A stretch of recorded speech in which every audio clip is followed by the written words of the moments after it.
Hey, this is Bo. And this is Aaron. And we are Mash, the Controller. You're listening to Third Eye Radio Network. Listen outside the box. Welcome to the Alter View. Interviews with some of the leading alternative perspectives in media. No topic is off limits with these in-depth conversations with authors, researchers, scientists, and more. And now, the Alter View with your host, Dara, on the Third Eye Radio Network. Alright, everybody, good day and welcome to the very first episode of the Alter View, where we go in depth with alternative media personalities out there on the web, YouTube, blogging, wherever it may be. And today I am very happy to bring on the show Mr. Mark Sargent. How are you doing, Mark? I am doing well. Thank you for having me. I want to thank you very, very much for coming on. I really appreciate it. And it's kind of an honor because you are one of the first people that I came across regarding the flat earth theory. So I appreciate your ability to have an intelligible marketing approach to it. So thank you. My pleasure. Very, very absolutely easy happy to to be understand. So what I'd like to do is this show is specifically for people to get a grasp on personalities like yourself and where you come from and how you got into what you do. Mm-hmm. So if you want to go into a little bit, when was your, what do you want to say, awakening moment or... My awakening moment. Well, I was always a conspiracy guy. Oh, yeah. And I should say, well, once I got to college, I was a conspiracy guy. Before that, I didn't believe in it. I didn't believe anybody would lie. I was super naive, didn't even think about it. And then when I got to college, I started hearing different views because I grew up on a very rural island up in the middle of the Northwest, up near Seattle. And then I saw Oliver Stone's JFK in the theater opening weekend. And I remember coming out of that movie and how I'm old enough to remember, what the temperature of the room was like. And when the people came out of that theater, they were angry. They were really angry. It is like, you could hear them muttering under their breath, government can't be trusted, government this, government that. And it was bad. I mean, and Oliver Stone, I mean, he just nailed it with that movie. Now, did he absolutely prove that, beyond a shadow of a doubt, that there was no lone gunman? No, but there was so much, he created so much doubt in the official version and then the following Warren Commission that it was ridiculous. And that kind of started me on all the other paths that came down the line. But of course, like a lot of people, I didn't look at them till usually after the fact. And I kept looking at them for the better part of 20 years. And then pretty much I was really bored with conspiracy. If you're into them for a long time, you pretty much heard them. You know all the A through Z's of conspiracy stuff. And there's one out there that, again, you're never going to look at ever in a million years. And that's flat earth, because it's not even a conspiracy. It's ridiculous. It's stupid. It's ludicrous. It's insane. And nobody's ever going to look at it. And I joked about this. I said, look, there are people that will try to convince you that there are members of authority that are reptilian, they're lizard people. And yet those same people, you could come back at them and say that the earth is flat. Don't you know we're living in the Truman Show? They will literally laugh you out of the room. And I thought that was really interesting. And I knew I was onto something because the first video that I clicked on, because I thought, okay, well, I'll just finally look at it. It's on my bucket list, right? I will look at it as stuff, there's an old saying, don't regret what you've done, regret what you haven't done. And I never looked at it. It's like, all right, you know what? Got to click on it, gonna look at it, I'm gonna say I looked at it. That way, it's off my list. And I remember getting a visceral response. My body actually reacted to me clicking on it. I mean, I got flushed. I was embarrassed to click on it. I was alone in a room. Right? And look, let's be honest here. If you're a guy, you've clicked on some pretty funky stuff out there on the internet, right? There's a lot of stuff you shouldn't be clicking on. And I've clicked on a lot of bad stuff. And yet this thing, I actually was getting embarrassed. Like, why am I getting, I caught myself. I was going, why am I getting embarrassed? This is really weird. I've looked at every conspiracy known to man. Why would this bother me more than most? And then when I got into it, I started digging into it. Then I realized why. I was like, the biggest trick is the one that everybody fell for. There's an old, I love sayings, I love quotes, and the P.T. Barnum from Ringling Brothers Barnum and Bailey Circus. He has some really good quotes. One of them, of course, is a sucker is born every minute. But the lesser known one is that you can fool some of the people all of the time, and all of the people some of the time. But you can't fool all the people all the time. Right. But the flat Earth falls into this category where it is this was something you actually could fool everybody for a while. You couldn't fool them forever, and that was where I started down this journey. And so when I know I'm getting a little ahead of myself, but let me end the preface with this. When I got into this, I had to put myself. I'm very empathetic, meaning I put myself in other people's shoes, and so I said, okay, how would I hide the world if I could do it? If I had unlimited resources, how would I hide the world? And that's what started me down this path. Interesting. Yeah. What was that first video that you clicked on? And was it referred to you, or did you just search it? It was, I don't know if it was recommended for me or if it was just under related, but it was talking about, it was a German video. It wasn't even in English. It was in German. It was talking about the flight routes in the Southern Hemisphere don't make sense. Right. That was the first one. I was going, okay, well, I'm somewhat intrigued. I love good plot lines. I love good writing. I hate bad writing, hate bad plots. And so when I'm watching this thing, even though it was in German, I got the gist of it, which was the plane routes. If you're flying anywhere from the south of the equator to south of the equator, like South America to Africa, or Africa to Sydney, Australia, or anywhere down there, the flight routes are really messed up. They don't make any sense. They're bouncing off connections that are way, way out of their way. And most of those connections go into the Northern Hemisphere. Right. And the guy ended the video saying that, it's going to sound nuts, but it only works if the map is flat. Yeah. If it's not a globe. And then, after that, then I got into the Matt Boylan story, which again was intriguing. And that's it. It wasn't enough to prove anything, which is what I love about the flat Earth theory, is that everyone keeps building on everybody else's work. And so then I started to say, okay, well, it's an interesting story. It's a good sci-fi movie of the week, but I think, let's see if I can prove it out one way or the other. And that was the worst mistake I ever made. It was because it turns into a Pandora's box. You're never gonna solve it. Yeah.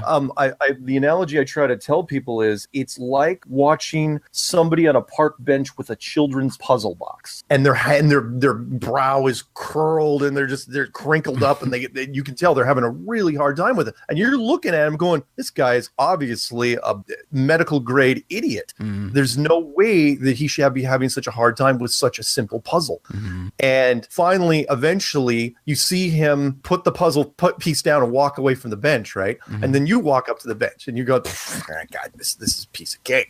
And you're looking at it, and the more you play with it, the more it morphs into something much more difficult. Yeah. Until finally, then eventually you realize what was going on in his head. Yep. And then you put it down and you walk away. But it doesn't matter if you put it down, because it's in your head now.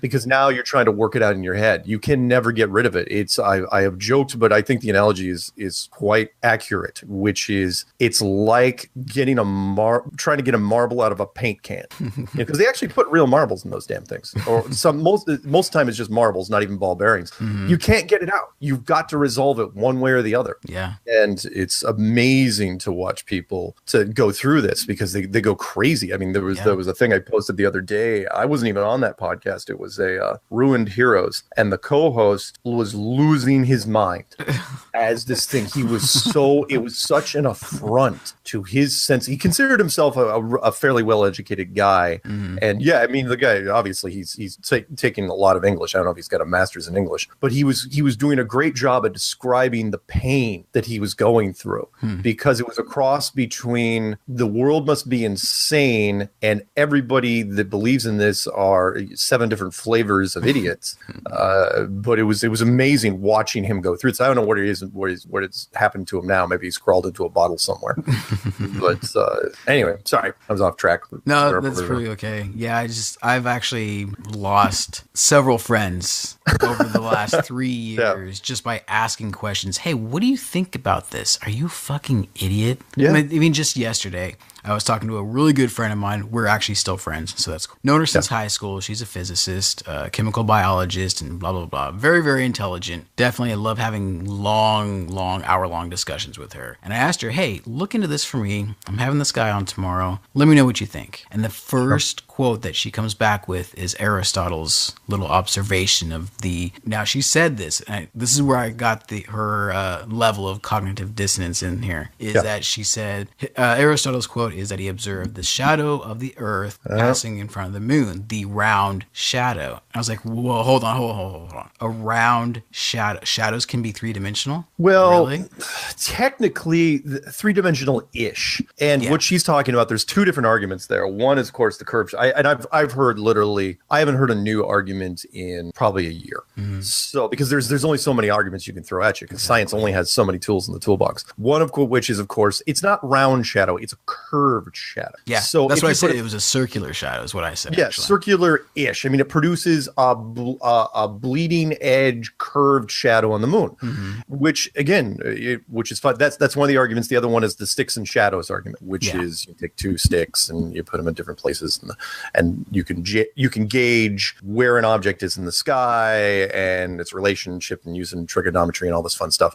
But the curved shadows, the part I try to argue with people is, look, this is something that we can display right now on a much smaller scale. And I'm not trying to be glib or trying to downplay it, but look, you go to a planetarium. We'll say Neil deGrasse Tyson's the Hayden Planetarium, the one that he runs. I go, how do you think they put that same shadow up when they do it? They do waxing and waning crescents and comets and stars and blood moons and the whole nine yards. And not only that, but they can do much more. They can do, they can put your face on the moon. They can write your name out in stars. They can do all this stuff. It's just a projection. And they say, well, you're talking about a planetarium. I go, yeah, I am.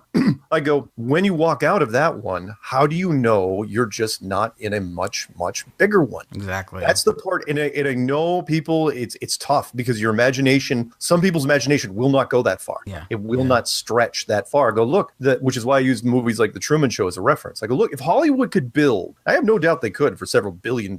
If you could build a sports dome that was 20 miles wide just to create a reality show, and you could convince someone in there that they were, that the world, the line from the movie is we accept the world which is presented to us, then who's to say that a civilization that is much more advanced than us couldn't build one of those domes? No doubt. It was thousands of miles wide. Who's to say it couldn't happen? Say, well, it could, but that's movies. That's fiction. I'm going, oh, come on, guys. Think a little bigger than that. Think like this. Of all the fantastic fiction we have written over the years, thousands and thousands and tens of thousands of books and stories. Didn't you think, kind of like the lottery, that one of those stories was going to be right? You didn't know which one. Nobody knows which lottery ticket's going to be right, but some schmuck out there wrote this story already, and it turned out he was right. Yeah. The saying, even a broken clock is right twice a day. Yep. And so that's what I put out there. I go, it can be done. You've just got to think bigger than the norm. And for the most part, people are starting to get it. But yeah, the overall visual, which is why I'm starting to get more and more visual aids from people that are manufacturing, the round disc with or without the dome, just because it picture is worth 1,000 words. Like, look, just slap it down in front of them. Okay, here. So here goes your first 20 questions. Yep. They can just throw them out. It's like, well, what about water falling off the edge? Or what about this planes going around in a circle? And, oh, geez, dude, those ones kill me. But it's amazing the initial response questions that we get, because they're like the first 5 or 6 are always the same. Yeah. Water falling off the edge, boats going over the horizon. You fly a plane far enough, you'll come back to the same point. Stuff like that. It's amazing that, and again, a lot of them, it's stuff that we hear. It's hearsay. The boats going over the horizon thing. Do you know there's never been a test for that? Nope. There's never been a scientific scientific. People say, "Oh, boats go over the horizon." Go, science showed it. Really? Name me the year. Exactly. Name me the guy. Show me the study. Science is really proud about putting a name and a date to the test. Yeah. Like the Michelson-Morley experiment or Aries failure. They love putting that. That's the whole goal of science, is to attach your name to a publication. Yep. It's never happened. It's all just something. It's like, well, we've observed it. I saw a boat go far enough and it's not there anymore. It's like, yeah, but now it's not gone. That's the difference. I'm going, here, take a look through this camera, zoom in. Oh, look, the boat's back. How can it be back? Refraction. Yeah, well, refraction. But it doesn't. I mean, if it's a clear image, and fine, if you want to do, you can't say refraction for every single item. Right. To where now I'm coming back at science and I'm saying, okay, let's go a different route. Show me an object at, say, 150 miles or less, because after that, then you're looking through, the atmosphere is just too thick. Because again, your average person doesn't even know. It's like, look, you're breathing 80% nitrogen. Yeah. And only 20% oxygen. But show me an object at 150 miles or less that you can never see from the beach. Right. That you can never, ever see. A stationary object far away. I don't care what it is, an island or this, and you can't show me something where the weather's always crappy. It's like, oh, look, I can't see. It's like, dude, it's a freaking thunderstorm out there. You can't see through that. But show me an object. It's never going to happen. We've always been able to see it now because of all the new camera technology. That's really what's changed in the last 10 years. Yeah, I was talking to somebody the other day about, I introduced them to Google Earth. Yep. And so they're going through it like, okay, so zoom on this spot. Okay, do you want roads? Do you want lights? Do you want clouds? And I was like, hold on, stop right there. Do you want clouds? Yeah. What does that tell you? Yeah. Oh, well, heck, man, look at, there's so many cool, I will say this, the community has now accumulated so many fun factoids over the last couple of years. In fact, it's barely even been 2 years for me. Most people have been in a year. But the blue marble shot that they used for the first iPhone, that's one of those little factoids I love throwing at people. It's like, look, do you realize that the blue marble shot, the very first iPhone, they had to build that from scratch. And they used a NASA consultant to build it from scratch. Yeah. And he clone tooled the hell out of that thing with clouds. It's but Photoshop, when you ask him, but he it has had to be.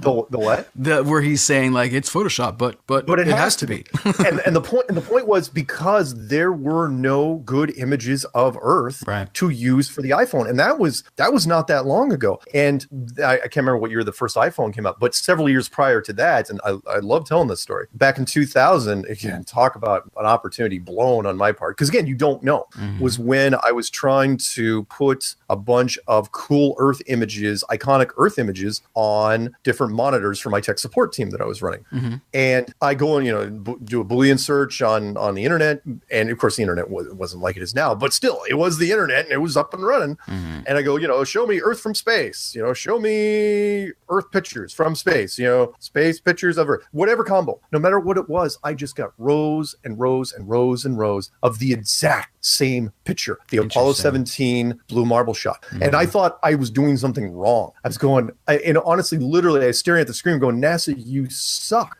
How can your internet presence be this terrible? You only have one picture of the Earth.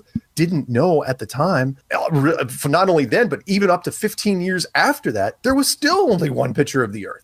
That's why they had to build one for the phone. And you're thinking, well, what does that prove? I'm going, dude, what that proves is that for 43 years, there was only one picture of the Earth. And we're talking modern day, 1972 up until 2 years ago, literally only one shot of the Earth from space. That is mind-boggling. To the point where I go into a guy, talk to like a scientist guy, and his response was, well, who cares? They didn't need a picture of the Earth from space. I'm going, what are you talking about? I go, science lives for that. There should be, not only should there be so many pictures, countless pictures of the Earth from space, there should be a 24/7 round the clock HD channel all the time that all it does is run the Earth from space. That's all it does. There would be science organizations would line up to sponsor that. And yet it's the exact opposite. And again, once you start digging into it, you realize why. It's because they were scared to death of, they got lucky with the Apollo 17 one, the first blue marble shot, and they were scared to death of making another because they thought they were going to get caught. They thought that that it wouldn't line up. And then when they were releasing, and they should have been scared, because the shots that were released, even the partials that were released between 72 and 2 years ago, were horrible. And again, it also, not to go off on a rant, but it also explains, because when people say, well, why would the Americans, it wasn't why the Americans would fake the space program, they had to, but it was why nobody else followed the Americans, the Russian, the Chinese, the Europeans. Nobody else walked on the moon. And the reason is because whoever did that would be their own different separate production facility. And they'd have to match perfectly what the Americans did. And if they didn't, it doesn't take long. There's so many nerds out there that would come forward and say, well, the moon rover actually was at this angle over here is facing, and it doesn't match up. Why? How is it not? And that's it. It's over at this point. Once it goes in the internet, the line, the Anne Hathaway line from the last Batman. I know I shouldn't quote Anne Hathaway, but she's a weird Anne Hathaway reference where she was telling Bruce Wayne everything sticks. Oh yeah, yeah. And you cannot. You make a mistake now, or whatever you say, once it gets on the internet, chances are it's gonna get out on the internet. There are a few cases, and if you ever want to know them, I'll let you know. But where they've been scrubbed is about as best as they can. But for the most part, everything sticks. Yeah. So. Yep. I had a thought the other day, and I was hoping to get your opinion on this. I haven't seen it anywhere, anyone talk about it yet, but I recently had my star chart read by a Vedic coach. Okay. And I don't know if you know much about the Vedic Indian past or whatever, but it goes back several millennia, and they base everything off a fixed star system. Okay. And this chart was probably the most accurate thing that I've ever come across. Okay. She was also able to predict several things that happened within that week, like the Korea missile launch and whatnot. So then I started thinking, like, well, if it's so accurate and it's based off a fixed star system and so many people believe in it, why not say, like, well, if the stars are fixed, then hey, at least a geocentric model, at least, very least. Yeah, but they can't even in comprehend that. It's like I'm trying to put it together like, hey, theory of relativity, ever hear of it? The movement, we've got motion supposedly, so everything should be we should have different stars every night. Well, it takes place over such a long time. Cognitive dissonance. Oh yeah. I've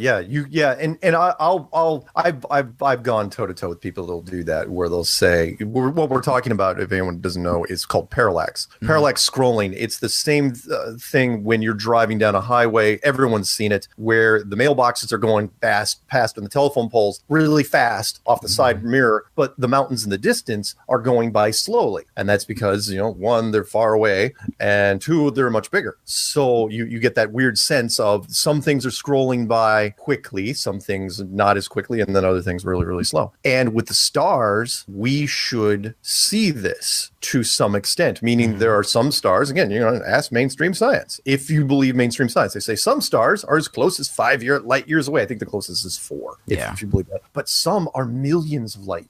That's really, really far away. And the Earth is not only, the Earth is spinning around the sun at 60,000 miles an hour, if you believe that. And the solar system is moving at 500,000 miles an hour, and the Milky Way galaxy is also traveling at an unbelievable speed. Right. Well, if all those things are happening, eventually you're going to see some sort of parallax. And what that means is that stars are going to be out of place. Yeah. They're going to move over time. And they're saying, and of course, science will come back and say, well, the distances are so vast that you're never ever going to see it in your lifetime. I go, fine. If you're going to take that far, then explain to me how, at least in the last 2,000 years, if not longer, the constellations, which we all know, the astrology as constellation chart, that's never changed. Exactly. The lion never morphed into something else. Cancer never morphed into something else. Gemini never morphed into something else. They're all the same constellations. Not even a hint of movement whatsoever. And in fact, I had an interview with somebody just a couple of days ago, and she was really big into the whole astrology thing. And I had that question put to me literally in the first 2 weeks, but I reinforced it to her, which was, isn't the flat earth thing killing astrology? I go, no, not at all. I go, the only difference is that the stars in question are not unmeasurable distances away. They're very, very close. They're still there. You can still read them. It's still a gigantic clock system / prediction system / whatever you want to call it. It's still a very beautiful thing, but it's way more intimate now. It's yours. It belongs to this world and nothing else. Yeah. So that's, yeah. Have you always been on a certain point of view as far as the flat earth theory goes, or has your ideas morphed and are they still morphing and developing? The only thing that no, for the most part, I have not backtracked on anything with the exception of, because what did I know 2 years ago? Seems like such a long time. Yeah. That I was a big fan of the Orlando Ferguson map from the 1800s, which showed and I used to say roulette wheel, but I can't say roulette wheel anymore because people, again, nothing is missed on the internet. You add all the numbers on a roulette table. What do they add up to? Yep. 666. True story. Go figure. I did not know. So now I have to say like hubcap.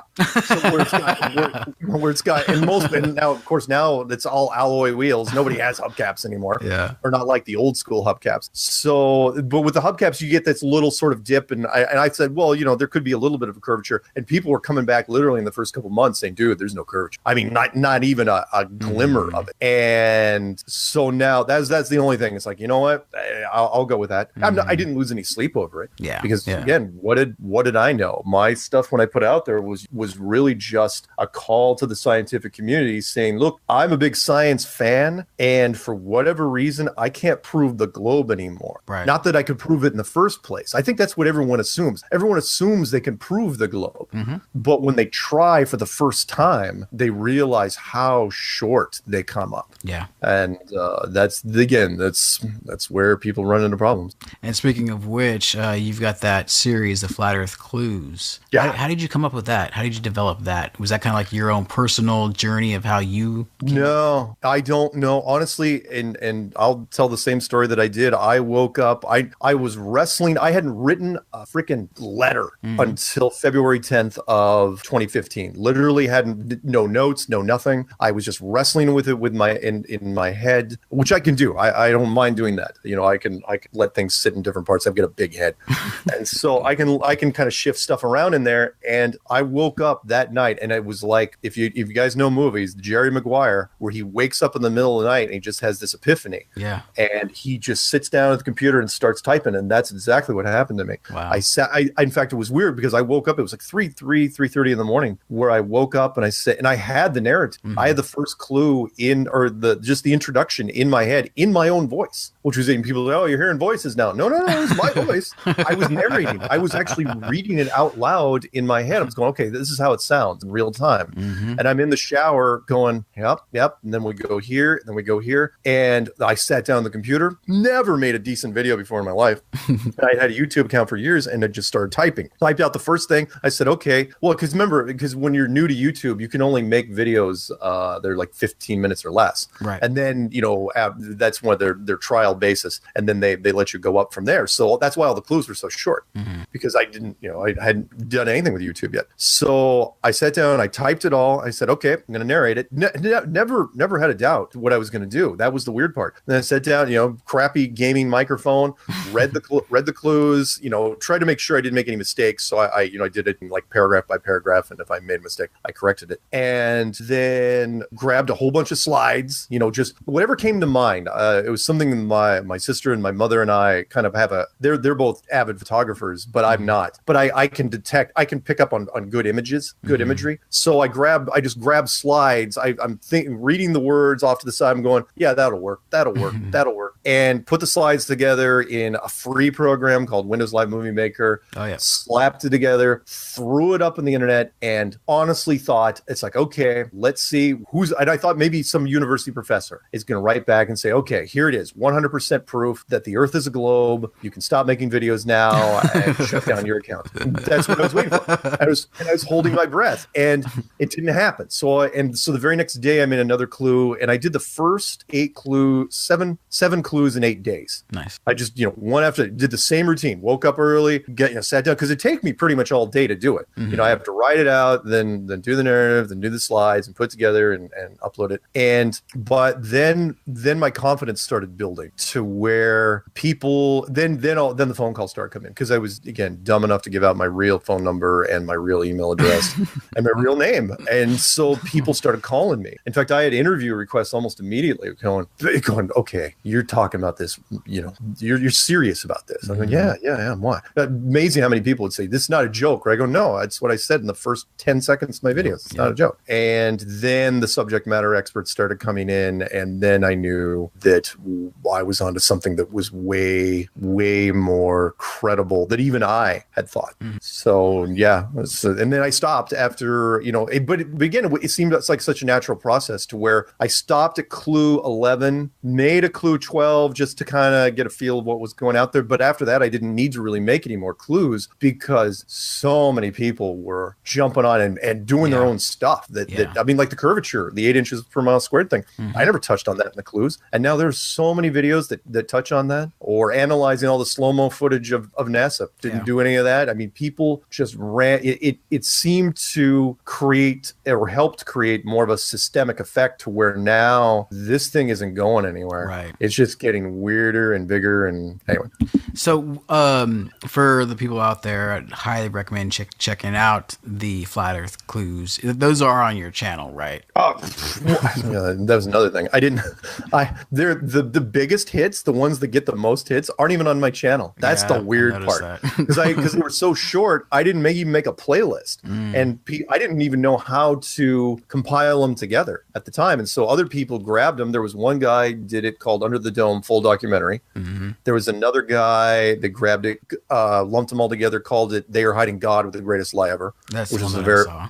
And both of those, I think, are over 2.5 million hits each, which is amazing. I know they're monsters. I still get people emails. Oh, yeah, I saw your movie, and there's an IMDb listing for my stuff. Really? For this. Yeah, the Flat Earth Clues movie. But I didn't make a movie. I just made the clues, and I didn't even monetize the channel. I made it. I still do Creative Commons license because I don't want. I'm never going to copyright strike anybody. Use whatever you want. And I've sent it to everybody. But even now, after the rules have changed, I still think you're getting paid like $1,000 per million hits. Oh, wow. So I've given away thousands of dollars to people, which is good. I mean, the exposure was totally worth it. Yeah. Because why look, the message honestly should be absolutely free, which is why I give out like my survival guide free and crap like that. But it was great to watch. Yeah. So Flat Earth Clues, if you type it in, you'll run into my stuff, but you might even run into it without typing in Flat Earth Clues. Somebody will say, Flat Earth Truth. I mean, I'm still finding new channels that have made hundreds of thousands of hits and little blurbs here and there. So great. Happy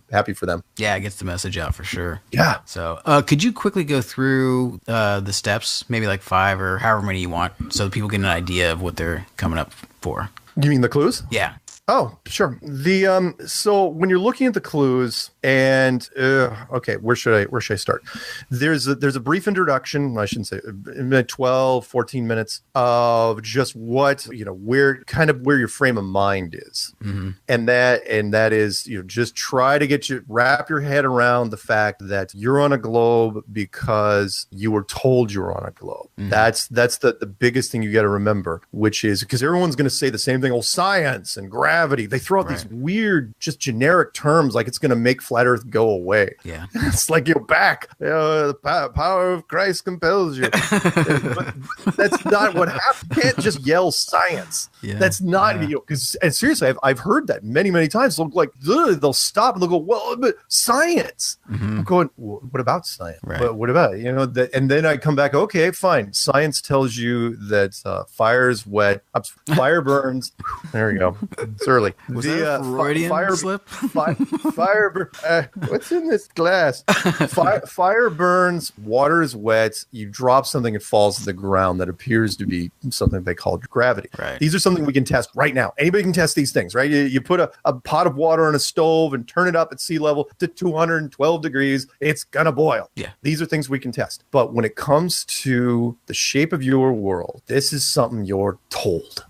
And I know that people are gonna, gonna initially what the defense against this, and I'm kind of going off track, but I'll go into the other stuff a little bit because I could talk about this stuff forever. The defense to that is, well, yeah, but NASA told it. I'm going, okay, fine. If you want to put that much faith in the United States military, and that's what NASA is, they're DoD. If you want to put that much faith in them, that's fine. I counter with, I treat it like a chess game in some ways. Yeah. I counter with this. All right, fine. You say that NASA showed you your pictures, but it's not like, since the first picture was in 1972, it's not like we woke up one day in 1972 and just realized it was a globe. Mm-hmm. We knew for 450 years before that it was a globe. Right. So how did you know before NASA? I'm not saying this to the older people. Younger people can also look at this. How did you know before NASA? And then they start struggling because then it comes down to scientific experiments that nobody's up on. It's like, well, it's just sticks and shadows and curves, things in the moon, and well, there's time zones, and it's like, okay, that's good. Does that prove that the Earth is a globe? And people. Well, even time zones. Sorry to interrupt, but even time zones. If you look at the time zone lines, they don't match the latitude lines on a globe. They're all over the place. Well, for me, it wouldn't matter anyway. Well, because for me, it's a directional light source. If the light source is only 50 miles wide, then it's not going to be casting. Again, everyone keeps, it's like, well, if the sun is an omnidirectional light source, it's going to shine everywhere at once. It's that bright. It's going, not if it's really small and it's really directional. And eventually they run out of ideas. I go, look, let's face it, I'm stealing a line from Matt Boylan here. Until you get high enough, until you have the tech to get high enough to take a picture of the globe from space, how do you know it's a globe? Right. You don't know for sure. You absolutely do not know. You can say, if you're science, and I say science, I know I mean scientists, but we're going to say science. Science will say, well, yeah, we're 99.99999% sure. Yeah. Well, that's fantastic. You want to bet your life on that? What about that? What if you roll those dice, those million-sided dice, and you really going to bet your life on that because you don't know? And they say, oh, sure we know. I'm going, really? Because you didn't know about the core of the Earth. Mm-hmm. And that one you've been pushing on people for a long, long time now. Yeah, they can only get 7 miles down so far? 8 miles. Eight. But so again, you guys want to, if you're new to this, you look at any textbook, you could, or punch it up on the internet where it's like, type in core of the Earth. And we all know, it's like, okay, it's divided into 1,000-layer sections, perfect 1,000 mile sections where it's like, it goes from red to orange to yellow to white, and this molten center, and you think, okay, well, so it's 4,000 miles down to the center of the Earth, right? How deep have you drilled? Yeah, 2,000 miles, 1,000, 100, 10. No, you drilled down 8 miles. That's barely even a tenth of 1%. So how are you describing the core of the Earth? And they say, well, we don't. We're extrapolating, we're expanding. I'm going, then why don't you put that disclaimer at the bottom of those freaking drawings that you're giving to people? Because if you don't, here's what happens. If you don't put a disclaimer saying we don't actually know, or I don't know, put a giant question mark in the middle of the globe, because that's really what you should do, but you're not going to do that because you're science and you're arrogant. What happens is that you say, well, what's the harm in that? I'm going, because if an 8-year-old kid sees that diagram, eventually they're going to think it's absolute fact. Yeah. Because you haven't put a disclaimer on it. And they're saying, well, what's the point? I'm going, the point is the same thing with the globe as a model, which is until you absolutely know, you don't know. And you're going, okay, what's your point? Point is that if you've been telling people for 450 years that it was a globe, and you got up finally high enough to take a look at it, and it wasn't, would you tell people? Yeah. No, you wouldn't. No, you wouldn't. Science is not going to ever do anything against science. And go, oh, science has integrity. They're incorruptible. And go, that's not true. You know that. I give 10 different examples of that. I go, the equivalent would be if the Catholic Church found out that the Virgin Mary was not actually named Mary, she was named Susan, right? If she was named Susan, and who knows, she may be named Susan. If she was named Susan, would they tell the congregation, the world congregation? No, they would, because it's in too many, they'd have to redo too many things. It would cause such a shakeup, and people would be going, well, if you screwed up her Susan, what else have you screwed up? Is there anything else going on here? Well, I also I read in a book somewhere, I can't remember exactly where, I think it was like The Expected One or something, but Mary was actually a title given to princess type of figures. There you go. You get what I'm saying. Yeah. It's one of those things, if it's too big of a lie has been going along, whether it's deliberate or not, if deception has been going on for too long, you're better off just keeping it going. Yeah. Because you're going to catch flack. It's the the jilted wife scenario. That is, if you have an affair on your wife for a year, you might be able to pull it off with forgiveness. You might be able to get out of it. You've been having an affair for 20 years, you might as well make it 30. Yeah. Because there's nothing you can do. You're going to run into a lot of grief when that happens, and that's what science didn't want. It's like, look, we can't tell the population this. It's in fact,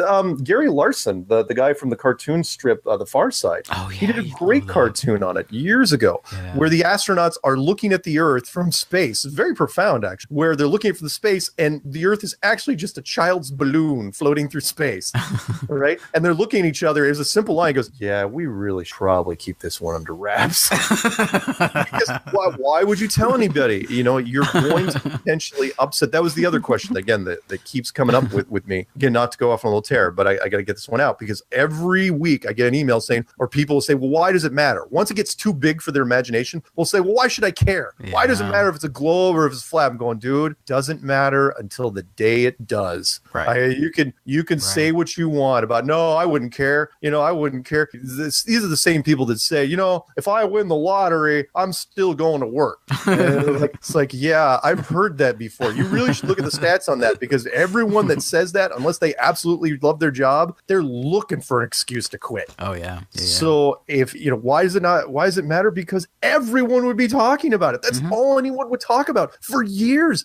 Our entire civilization landscape would transform over the course of decades to adjust to the new model. Not to mention the overwhelming big question is, and that is, if it's just a ball flying through space, not to get off on the religious side, but if it's a ball flying through space, there's no proof of intelligent design. Exactly. Right? But if you're on a flat plane, enclosed or not, with borders, that means it was constructed. And if it was constructed, I'm not going to put a name on God, but there's a lot of people that would. 8 out of 10 people in the world fall under one of the big 5 religions. They would look at it as divine, and then you're going to have to deal with it. So don't tell me you're not going to care. You're not an atheist. Well, planet comes from I think it's a Greek or Latin word, planete, which just means a flat plane. There you go. So I found that actually going back to the moon. By the way, that's the other argument I also hear, which is, if all the other things in the sky are spheres, then we're a sphere. Yeah, exactly. Come on, really? I go. Actually, really? That's one of the better ones. It's like, okay, all right, I'll give you that, unless the whole thing was meant to be the illusion. Yeah. I go. You go to the planetarium. The moon looks pretty spherical. Yep. But you're not on a sphere when you're watching it from a planetarium. You're in a dome. Yeah. And it's like, look, it's just meant to the reasoning, of course. Then of course, finally the question comes about is like, why would you create the illusion of the world? Because human beings hate confinement. Hate it so much. I mean, jail is like, it is one of our biggest deterrents to just about everything. People don't like being confined. It doesn't matter how beautiful and how wonderful the confinement is. We find out we're in an enclosed world.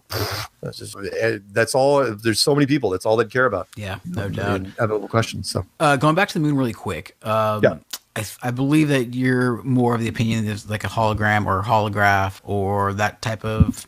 Well, no, I'm the other side, where I still believe it's a 3-dimensional object of some sort. Okay, cool. Then this will work.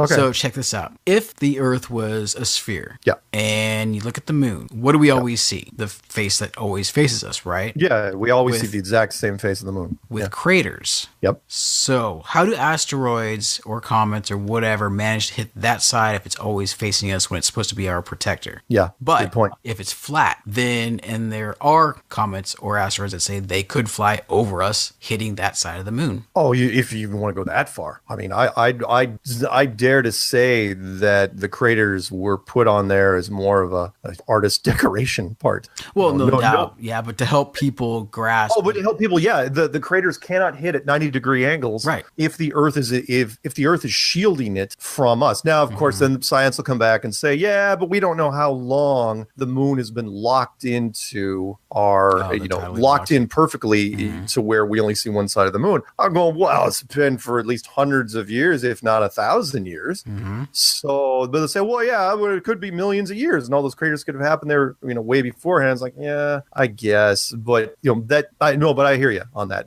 For me, I still think the better question is, why are all the craters? Why are none of them skid marks? Why are they all perfect 90-degree angle craters? Yeah, like they just happen to fall right down on it. Right down on it. And if you're going to go down that road, the question is like, what about meteors? I'm going, well, what about them? Because actually, it's a great question. I'd love to bring up meteors to NASA. How in the world are no meteors hitting anything up there ever? Yeah, it wouldn't really take a whole big it could just be a pebble that could take out a satellite. Yeah, you don't need an Armageddon or a Deep Impact movie thing.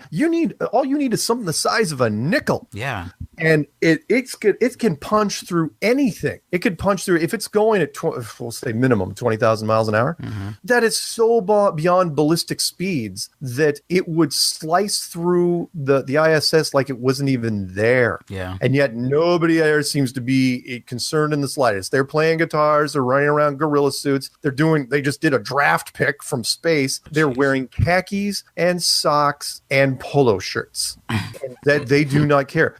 And forget about the ISS for a second. None of these nickels, even the smallest meteors could destroy a satellite. Yeah. A satellite, if they were there. And yet you don't hear, AT&T lost a satellite today, or, Sirius satellite radio stopped broadcasting because it got smacked. The whole concept of the movie Gravity with Sandra Bullock and George Clooney. The whole concept of that movie, spoiler alert, is that one satellite got hit, spun around, and hit a whole bunch of other satellites, and it turned into this big cascading sheet of jagged metal. Yeah. That should have already happened by now. Yeah. We have yearly meteor showers that should be beating the crap out of satellites, and yet you never hear of satellites getting, they all die of natural causes. Oh, the battery went down, and blah, blah, blah. Nobody gets hit. If it's such a parking nightmare up there, then why, once the first one hits, they would all go down, and they would all just, you wouldn't be able to, we would create a layer of metal up there that would make satellite launches impossible. Yeah, I remember several times, whenever you call your cell phone provider, and it'll sometimes say, we're experiencing difficulty in your area with coverage. And, you just look out in front of you. What's closer to your line of sight, a satellite or a cell tower? Yeah. Why would you I talked to a cell guy the other day on one of the shows, where he was saying that when they hook up, when they triangulate, when they set up a new cell tower and they have to hook up to a quote unquote satellite, they always just put in a different cell tower. Yeah. The senior guys keep saying the same thing. It's like, oh yeah. And it's like, well, wait, aren't we ever linking up to actual satellites? It's like, no, cell towers do the same thing. Yep. Well, if you keep doing that and you keep doing it on land, then that's what it is. It's just everything's ground based. Yeah. Including, of course, the mythical GPS system, which supposedly has 32 orbiting satellites and should have blanket coverage everywhere, yet apparently doesn't work in any ocean if there's no island within 150 miles of it. And it doesn't... That's interesting. Yeah, that was one of the clues. Sorry, I'm kind of off track. But one of the clues I did was there was a two-part series, Clue 7 and Clue 9. Clue 7 was called The Long Haul, which talked about planes, how they disappeared. Right. Or no, I'm sorry. Long Haul was planes, the routes were really screwed up, and that you couldn't find any non-stops in the Southern Hemisphere. Right. And then people came back and said, no, there's like 5 non-stops in the entire Southern Hemisphere. Literally, there's like 5. Wow. And they kept quoting me like Qantas Flight 64 and crap like that. And so I started watching these planes, because you can watch them on Flight Tracker and see these things, the little graphics. And they kept disappearing once they got offshore, like 150, 200 miles, literally disappearing off the screen. And their latitude and longitude coordinates would go into estimated or approximated mode. And I'm going, wait, what? And so I called Clue 9 the Magic Show, because basically, and it's not just the Southern Hemisphere, it's also in the Northern Hemisphere. If you're flying from San Francisco to Hawaii, same thing happens, because there's no islands between San Francisco and Hawaii. Once you get offshore, a certain point, out of range of the ground-based radar. And so it tells me, it's like, okay, so GPS, which is also a Department of Defense system developed in 1998, was just the old Department of Defense system called LORAN, LORAN. They just slapped a different sticker on it, charged more money, boosted the signal stuff, and did what they could. But it was a great cover. And again, the reinforcement was great. Oh, GPS, we've got a whole bunch of satellites. That's all they have to do, is say things like, oh, we've got the ISS up there, we've got satellites, which means there's space. All these probes. So look at the face on Mars. Those are the sneaky stories. Stuff like face on Mars and hexagon on the top of Saturn. And oh, look, here's a new thing of Pluto. It doesn't matter if you believe the story or not. What it does is it reinforces the globe. That's all they care about. Yeah. They do not care about anything else. You do not care if you show any interest cares to spend any money on buying space literature or space related product. All they care about is making sure that that whole concept of space is in your head. Well, it's all dependent on funding too. So yeah, they're getting a lot of money to do the research every year. 19 billion last year. Yeah. A lot of money you're paying for. I mean, granted, they're building rockets and, a lot of white uniforms and people smiling for the camera, but that's all they're doing. They're not spending nearly 19 billion. No. Not even close. So what are your thoughts on the planets themselves beyond the moon? Do you think that they're lights? Lights? They're just brighter lights. Okay. No different than a planetarium. What is Mars inside a planetarium? Yeah. It's just a brighter projection. You got stars that are tiny and planets that are less tiny. Right. That's all they are. They're nothing you can land on. They're in fact you can't. Yeah. If you have a telescope on the ground, you might be able to magnify them a little bit. You're never going there. The only people that can go there are the United States military and other countries that have followed suit. I was asked to I do some DJ work on the side for events and whatnot. And they're looking into laser light shows. So they're asking me to find something new in laser lights. So I came across this thing. I think it's out of Japan, if I remember correctly. But essentially, they can create anything. Stars. Stars, suns, anything in the sky now. Yeah, it's amazing. And it shows you, I think that's where we're coming full circle. I think our civilization has now reached a point to where we are understanding. There's civilizations like come and go. I mean, look, ours only go back 5,000 years. I think that once you reach a point to where you start, eventually you're going to figure out what this place is. Yeah. And once that happens, then I think whoever built it shows up, and then you got to make way for another group. But yeah, we've come to the point. Look, we can create stars now and simulate planets. How much of a stretch is it to just say, look, if it's just on a much, much bigger scale, why? Honestly, I'm really surprised that nobody's even bothered to build like a super powered laser. Because what are the rights to it? And like Nabisco, and shoot some sort of projection on the moon for advertising. Why has that not happened yet? And I think it's because it cuts too close, or gets too close to home. For same reason why no movie, and I don't know how far you want to go with this, but the Clue one, which and people say, oh, it's not your best clue. I'm going, no, but it's an interesting clue. And that's how I kind of suck people into it. Right. I go, look, no movie has ever, greatest civil achievement in the history of civilization, the United States space program, right? Yep. Men on the moon more than once, to the point where we got bored and supposedly never went back again. No movie has ever been made about it. That's a trip. Honestly, that's what hooked me into your series too, was just that fact. Look, I'm a media junkie. If you're an American, you watch a lot of movies, a lot of television, and I'm not kidding when I say this. And they're going, no, there's been movies. I'm going, no, there haven't. And that's not the spooky part. The spooky part, I didn't even talk about this in the clues, which was there's not even a straight to DVD version of any of this crap. That you'd think after The Right Stuff in 1983 and then Apollo 13 in 1995, you'd think somebody would do something, and they can't. They can't, because during the process of making that movie, they would figure out that anyone in the studio would be like, wow, that's pretty easy to fake this stuff. Yeah, they couldn't even get near it. Like, they see a script, like, no, can't it? No, yeah. All you need, it's easy to do. All you need, your silent production guys that come through, because when it comes to Hollywood, it's so easy to get producers in there. Mm-hmm. Producer is just a guy that donates money to the movie. Yeah. That's it. Anyone can be a producer. You want to walk into to Fox and be a producer on a movie? Just say, hey, yeah, I've got $200,000 to donate to a movie. Fine, here you go. And then if you have enough money, you can kill projects easily. You can run it into the ground, and that's what they did. They didn't allow any moon movie. Never. It's like the Right Stuff. That's the one that killed me, because I was again old enough to see that in theater. That movie, you say, well, in fact, Stanton Friedman, not to drop a name, but Stanton Friedman told me, he's like, wow, there's no market for moon movie. There's no one would want to watch them. And it's like, are you insane? I go, The Right Stuff. Not only did it make a whole bunch of money, it was nominated for Best Picture. Would have won it. Would have won it outright, except for a little known picture called Gandhi. No one's going to win against that thing with Ben Kingsley. That put Ben on the map. So, and this thing was set up for a sequel. The whole 3-hour movie, the Right Stuff, was basically just an astronaut recruiting movie. And the movie ends with them launching into low Earth orbit. Yeah. And the movie, I'm going, wow, set up for a sequel.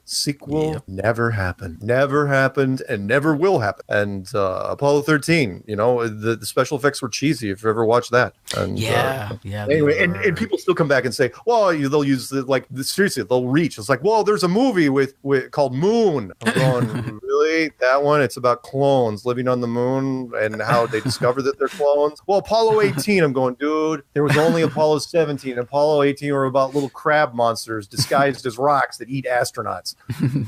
There's nothing. I absorb all media. I know what's out there, and it's not out there. Awesome. Oh, man. Well, I want to thank you very much for coming on, Mark. And, of course, we got the other show that we're going to do, so the listeners and viewers will have another opportunity to hear you talk with also my co-host on the Mokita Report. So, again, I want to thank you. If you've got any departing words you like to say or possibly contact you want to give out to the listeners and viewers, go ahead. Sure. Don't believe a word I say. Just do here, because honestly, I'm going to sound absolutely insane and crazy.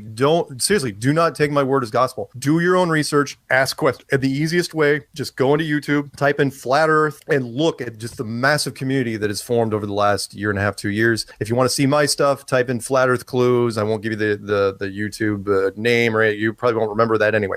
Just type in either Flat Earth or Flat Earth Clues. Super simple, and have fun, because if you dig into it, you're going to lose a lot of sleep. And my last parting shot is this. If you like the life the way it is right now, you think you got a good beat on things, and you get up in the morning, it's like, yep, things are pretty good, then do not look into Flat Earth. Yeah, Don't do it. Stay away. Because if you go down this road, once you let that genie out of the bottle, you cannot put it back in. And then you're going to be writing mails to me going, oh, dude, you totally wrecked my life. So the farther down the hole you go, the more shit you run into. Yeah, you're never coming out. So it's your choice. I'm just giving you fair warning. Yeah, and I'll also put if you'd like, I'll put a link to your YouTube channel in our description on our YouTube channel, which is youtube.com/user/Third Eye Radio Network. So once again, Mark, thank you for coming on, and hold on the line for just a second. And everybody, thank you for joining me on this first episode of the Alter View, and stay tuned next time.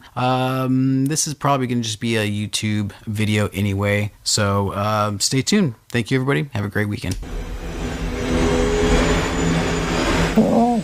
This has been the Third Eye Radio Network.